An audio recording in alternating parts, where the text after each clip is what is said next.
The chronicles of war are often soaked in blood, but few stories match the disturbing symbolism recounted in the royal annals of Siam.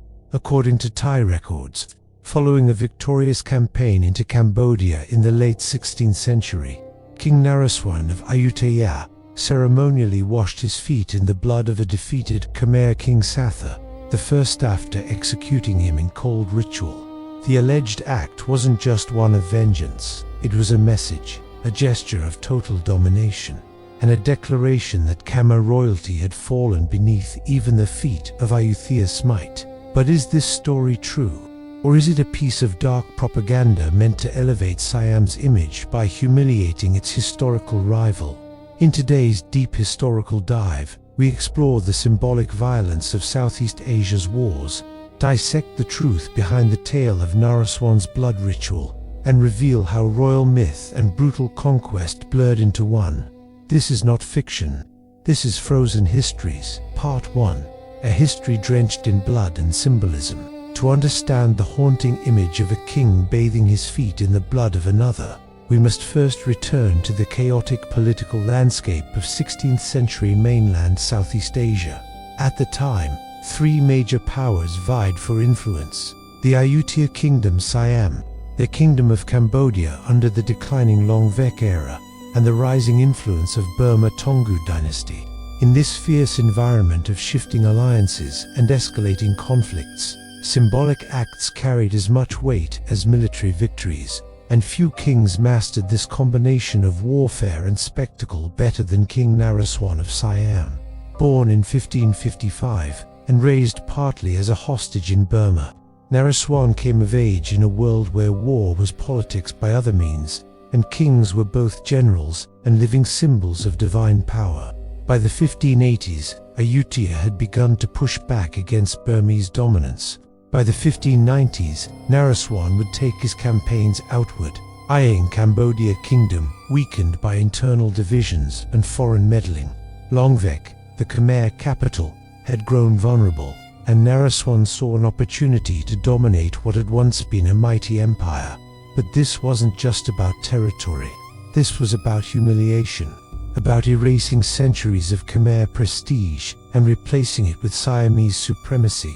According to the royal chronicles of Ayutthaya, Samaya mythical historical records written under royal patronage, King Naresuan launched a full-scale invasion of Cambodia in 1591, following a series of provocations and Khmer support for anti-Ayutthayan factions.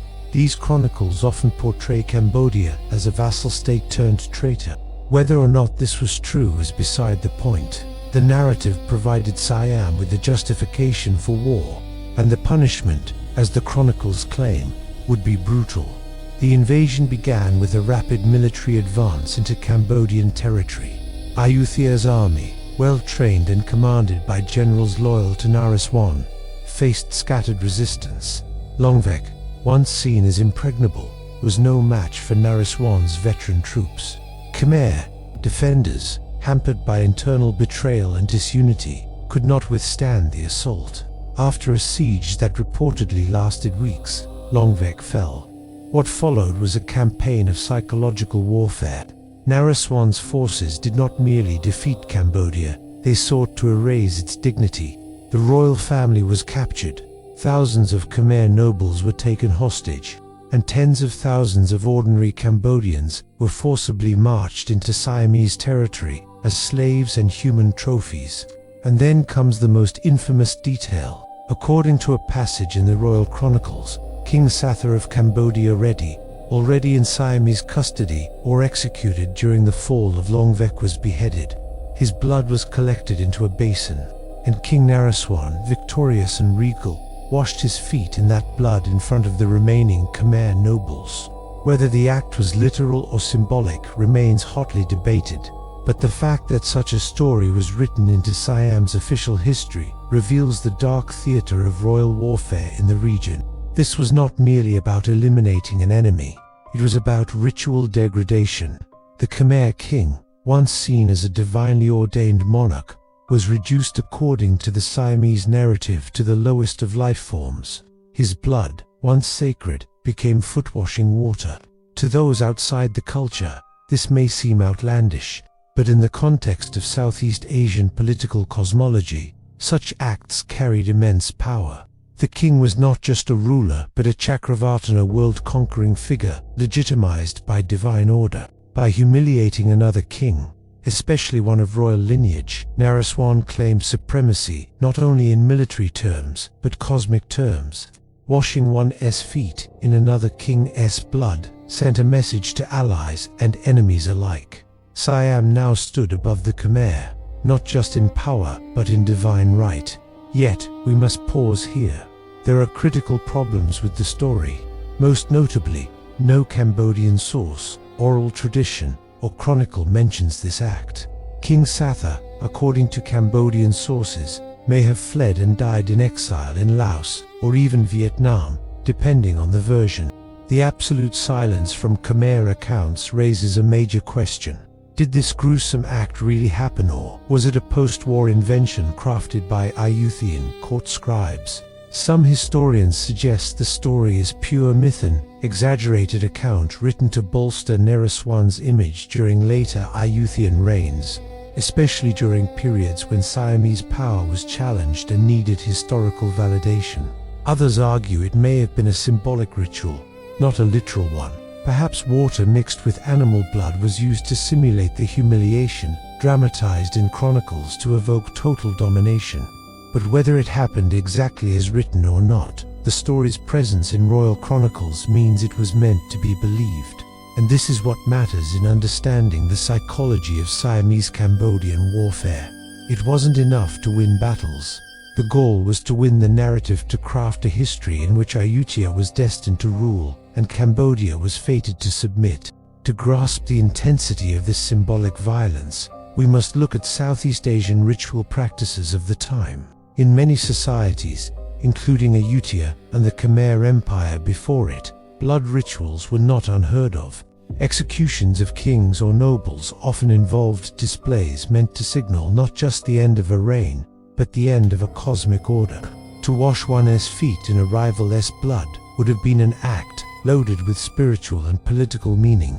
It was a desecration or removal of the sacred from the fallen, and a transfer of divine power to the victor. This interpretation is not unique to Siam or Cambodia. Across Asia, from the Chinese emperors to Burmese kings, rulers engaged in extreme symbolic gestures meant to terrify their enemies and sanctify their rule. But the Naresuan foot-washing story is especially infamous because of the sheer personal degradation it implies. It's not a tale of combat, it's a tale of ritualized humiliation. And perhaps that is why it remains controversial even among Thai historians today. Some modern scholars openly question the ethics of promoting such a story in national history. They argue that glorifying humiliation only fuels interethnic resentment and historical trauma. Others defend it as a legitimate part of historical record, even if exaggerated, saying that war was brutal and symbolic acts were part of statecraft. Cambodian perspectives, understandably, view the episode with bitterness. Even if the story was invented, the fact that it was proudly recorded in Thai chronicles highlights the historical pattern of Siam's domination, humiliation, and psychological warfare against its neighbors. For Cambodia, it is not just about one war. It's about centuries of being portrayed as the lesser kingdom, the defeated other. As we close part 1 of this historical deep dive, we leave you with a question that shadows every conquest. What is more dangerous, the sword that kills a king, or the pen that rewrites his death into a symbol of shame? Did King Naresuan truly wash his feet in King Satha's blood? Or did Siam craft a myth so powerful it still haunts the Cambodian imagination today? In part 2, we will dissect the broader context of this war, how Ayutthaya's domination of Cambodia played out in politics, population transfers, and lasting trauma. We'll also compare royal rituals across Asia to understand the role of symbolism in power. The line between history and myth has never been so bloodstained. Part 2. The Ritual of Humiliation. Khmer pride broken by fire and blood. The year was 1594. Longvek, once the proud seat of Khmer resilience and a beacon of post-Angkorian hope, had fallen.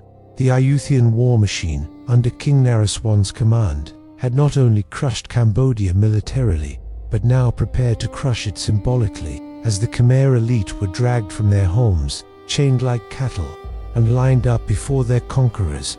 A grotesque performance began, one that would haunt Cambodian memory for centuries.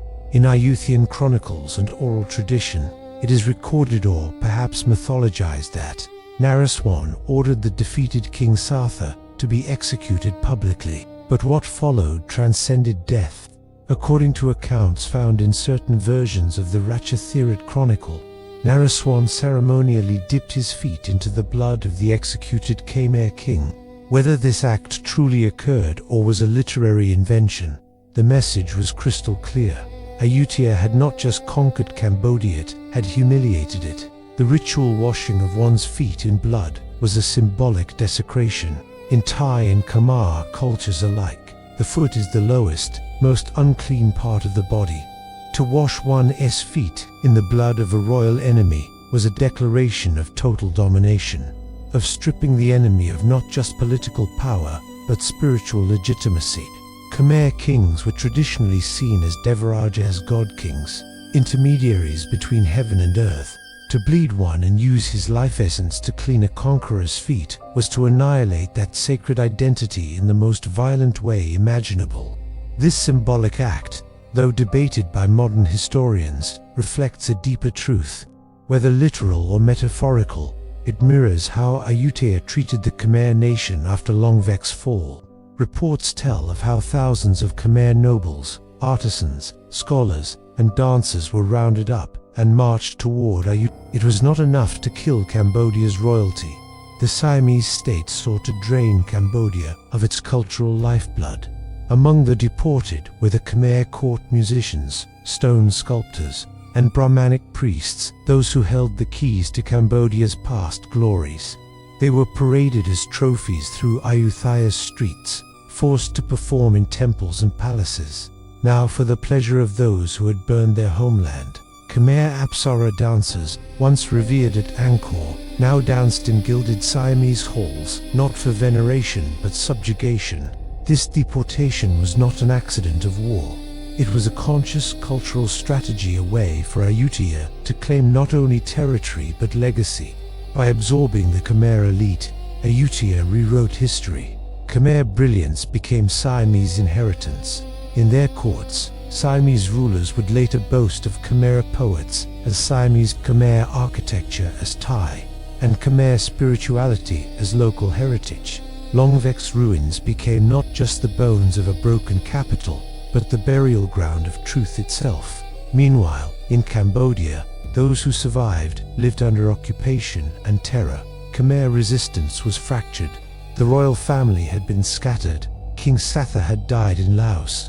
His sons had either been executed or fled. Those who remained behind were constantly monitored by Ayutthayan proxies, Khmer nobles who collaborated to preserve their own power or simply survive. One such puppet was Behram Richia II, who was installed with Ayutthayan backing and ruled under the shadow of Naresuan. Though nominally king, his autonomy was stripped. He reigned only so far as Ayutthaya permitted. Khmer sovereignty was now a mirage, something that appeared intact on maps, but had been shattered in spirit.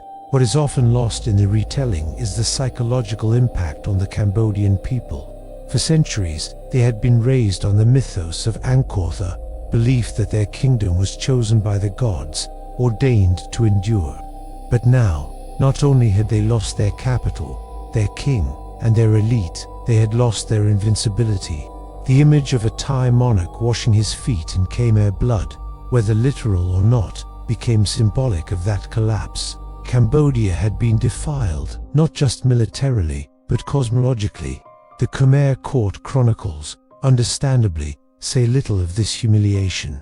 Cambodian scribes of later centuries would write of battles and defeats, but rarely of the ritual degradations their people endured. To speak of it was to relive the shame. But oral traditions preserved what official history could not. In rural Cambodia, elders would whisper to the young about how the Thais stole not only their land but their gods. They spoke of dancers forced to serve their enemies, of princes turned slaves, of temples burned and statues desecrated. These memories would echo through the generations like a wound that never closed. Ayutthaya, on the other hand, celebrated the conquest. In the royal chronicles, the campaign against Longvek was presented as a righteous crusader mission to subdue a disloyal vassal and restore order. The victory was embellished with heavenly omens and miraculous signs. The blood-washing ritual, whether fabricated or not, was recorded in some Thai chronicles as a divinely sanctioned act. Naresuan was portrayed not as a warlord but as a Chakravartana universal ruler, chosen by the heavens to bring Dharma through conquest. These narratives served multiple purposes. Domestically, they reinforced the legitimacy of the Ayutthayan monarchy. To the Siamese people, it justified expansionism as destiny. Internationally, it sent a message to regional powers Burma, Laos, even Vietnam that Ayutthaya would not hesitate to annihilate its enemies, body and soul. The Khmer diaspora in Ayutthaya also played a role in reshaping regional identity. Over time, Khmer artisans and scholars blended into Siamese society, contributing to Ayutthaya's golden age. Ironically, the very people stolen from Cambodia helped build their enemies' magnificence. Khmer architectural styles influenced Thai temple design. Khmer epigraphy became part of the Thai court's official writing. Even certain Thai royal ceremonies bore echoes of Khmer Hindu-Buddhist rituals. This cultural absorption served Ayutthaya's long-term strategy to erase the line between conqueror and conquered. The Khmer voice was not silenced outright, it was co-opted. Khmer genius, once proudly independent, was now attributed to Siamese civilization. This theft of identity is perhaps more insidious than outright violence. For while buildings can be rebuilt and kings replaced, a stolen history is harder to recover. But Cambodia did not forget. Even under Thai occupation and Vietnamese interference in later centuries, Cambodian monks, poets, and farmers passed down stories of Longvek's fall. They remembered King Satha not for his flaws, but for his suffering. They remembered the blood ritual not as verified fact, but as the deepest metaphor for what Siam had done to them. And above all, they remembered that Cambodia's worst defeats often came not just from swords and fire, but from symbols, rituals, and humiliation. And so, as Cambodia entered the 17th and 18th centuries, it did so broken but not erased. Khmer resistance would continue. Kings would rise and fall. Siamese armies would come again and again, burning, looting, and kidnapping. But the memory of Longvek and Naresuan's cruel ritual would become a cornerstone of Cambodian collective trauma, reminder that even in defeat, memory was a weapon that could not be taken. Part 3. The legacy of violence and ritual, Khmer blood, royal propaganda, and historical memory. In the decades that followed, the alleged ritual of washing one's feet in Khmer blood, Thai royal chronicles would go on to immortalize King Naresuan as a godlike warrior monk who not only freed Siam from Burmese oppression, but also dominated its neighbors with spiritual legitimacy and unflinching power. Within this framework, the story of King Satha's demise and the humiliation that followed, regardless of how embellished it might have become, served a dual purpose. First, as a demonstration of Thai supremacy over Cambodia, and second, as a historical signal that regional domination was ordained not only through military strength, but also through divine and ritualistic symbolism. The image of Khmer blood washing the feet of Siam's king was more than just a brutal detail. It became the very foundation of how Siam would justify its hegemony over Cambodia for centuries. King Satha's death and his son's brief rule under constant Siamese and Vietnamese interference marked the disintegration of Cambodia's independence. The Khmer royal court, once a dominant force in Southeast Asia, was left fractured and constantly contested by its neighbors. In the minds of the Siamese elite, Cambodia had ceased to be a sovereign kingdom and had instead become a pawn in a larger regional chessboard. What began with Naresuan's military campaigns culminated in generations of cultural appropriation, elite hostage-taking, and puppet regimes in Phnom Penh.